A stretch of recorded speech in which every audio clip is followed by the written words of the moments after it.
السلام علیکم ناظرین و سامعین، آج کے ولاگ میں آپ حضرت ابراہیم خلیل اللہ یعنی اللہ کے دوست ان کا وہ مقام دیکھ رہے ہیں جہاں پر نمرود نے آپ کو آگ میں جلانے کی کوشش کی تھی، اور اللہ پاک کے فضل سے، اللہ پاک کے حکم سے آپ محفوظ رہے۔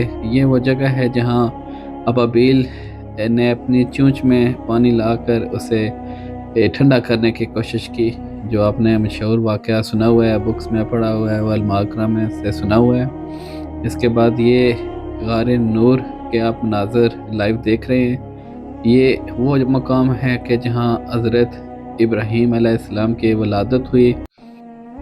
حضرت ابراہیم علیہ السلام کی یہ شان ہے کہ قرآن پاک میں سب سے زیادہ جن انبیاء کا ذکر ہوا ہے ان میں حضرت ابراہیم علیہ السلام کا ہے، اور آپ کی یہ شان ہے کہ آپ حضرت اسماعیل علیہ السلام کے والد ہیں، اور آپ نے خانہ کعبہ کی بنیاد اپنے ہاتھوں سے رکھی۔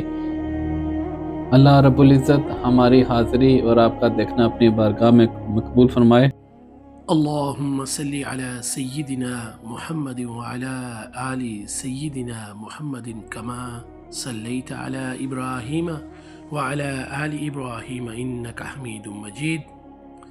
یا باری تعالیٰ، تیرے مقدس بندوں کی مقدس زیارات کے سلسلے میں آج ہمارا قافلہ اس جگہ پہ پہنچا ہے جہاں تیرے خلیل ابراہیم علیہ السلام کی ولادت بسعادت ہوئی ہے۔ یا اللہ، اس مقام کا صدقہ تمام بے اولادوں کو اولاد نرینہ عطا فرما، پریشان حالوں کی پریشانیاں دور فرما، سب کی نیک حاجات و دعاؤں کو مستجاب فرما، اور یا اللہ جو ہماری دعاؤں پہ آمین کہہ رہے ہیں ان کی دعاؤں کو بھی اپنی بارگاہ میں مقبول و منظور فرما۔